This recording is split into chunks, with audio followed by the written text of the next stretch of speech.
आपल्या बायकांची सकाळची सुरुवात होते चपातीपासून, मग ती नाश्त्यासाठी असो, घरी खाण्यासाठी असो किंवा डब्यासाठी असो. पण 90% लोकांना हेच माहिती नसतं या गव्हाच्या पिठामध्ये ग्लुटेनचं प्रमाण खूप जास्त असतं, ज्यामुळे डोकेदुखी, पोटदुखी, अपचन, ऍसिडिटी किंवा बऱ्याचशा आजारांना आपण आमंत्रण देत असतो. पण कसं असतं, मुलं शाळेत जातात, ऑफिसचे डबे जातात, तर चपाती आपण त्यामध्ये देतो. भूक लागते आणि आपल्याला ते खावं लागतं.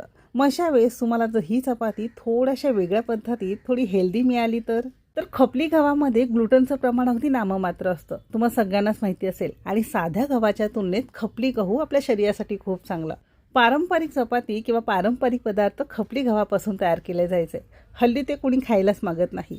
आता साध्या गव्हाच्या तुलनेत खपली गहू आपल्या शरीरासाठी नेहमी चांगलं. एक तर पचायला हलके आहे, हाडं मजबूत ठेवतात, फायबर्स आणि प्रथिनांचं प्रमाण खूप जास्त प्रमाणात असतं. तुम्हाला जर साधे गहू पचायला जड जातात, ऍसिडिटी किंवा अपचन झाल्यासारखं वाटत असेल तर खपली गहू तुमच्यासाठी एकदम बेस्ट आहे. तुम्ही जर वजन कमी करत असाल तर वजन नियंत्रित ठेवण्याचं काम करतं. शिवाय खपली गव्हामध्ये फायबरचं प्रमाण खूप जास्त असतं, त्यामुळे पोट स्वच्छ राहायला मदत होतं. मधुमेह किंवा डायबिटीस सारखे आजार असतील तर त्यांना ग्लुटनवाली ही गव्हाची चपाती चालत नाही, तर अगदी अत्यंत नाममात्र खपली गव्हाची चपाती त्यांच्यासाठी सुद्धा खूप जास्त कारगर.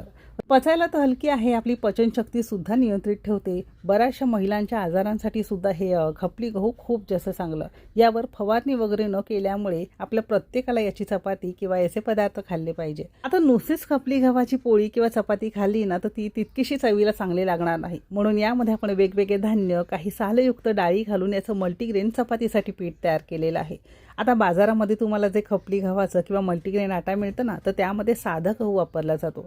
आपण तुमच्या आरोग्याचा विचार करता ज्या मंडळींना डायबिटीज आहे, मधुमेहासारखे आजार असतील, लहान मुलं, मोठी माणसं, वयस्कर आजी आजोबा असतील, त्यांच्यासाठी पचायला हलकी फुलकी अशी ही आपण खपली गव्हाची मल्टीग्रेन चपाती पीठ करतोय. आणि विशेष म्हणजे साध्या गव्हाच्या तुलनेत खपली गहू त्याच्या 3 पट महाग असतं. तर सगळ्यात जास्त आपण इथे खपली गहू घेतलेले आहे, त्याचबरोबर काही थोड्या प्रमाणात इथे आपण ज्वारी घेतलेली आहे. रक्तातील साखर नियंत्रित ठेवण्याचं काम ज्वारी करत असतं. डायबिटीस, मधुमेहासाठी बेस्ट फूड आहे.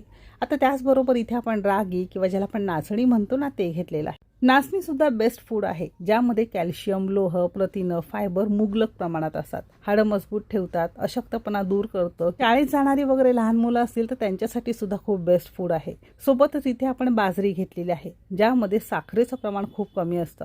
हाडं मजबूत ठेवतात, कॅल्शियम भरभरून असल्यामुळे आपल्या शरीरासाठी खूप चांगला. सोबतच अगदी थोड्या प्रमाणात इथे आपण तांदूळ सुद्धा घेतले. सगळ्या धान्यांबरोबर तांदूळ सुद्धा उपयुक्त. सोबतच इथे आपण थोडेसे सोयाबीन घेतलेले आहेत. सोयाबीन म्हणजे उत्तम प्रोटीनचा स्रोत, खूप जास्त हेल्थ बेनिफिट आपल्या शरीरासाठी. सोबतच थोड्या प्रमाणात इथे आपण हिरवे सालासकट चणे घेतलेले आहे. साध्या चॉकलेटी चण्याच्या तुलनेत हे चणे आपल्या आरोग्यासाठी खूप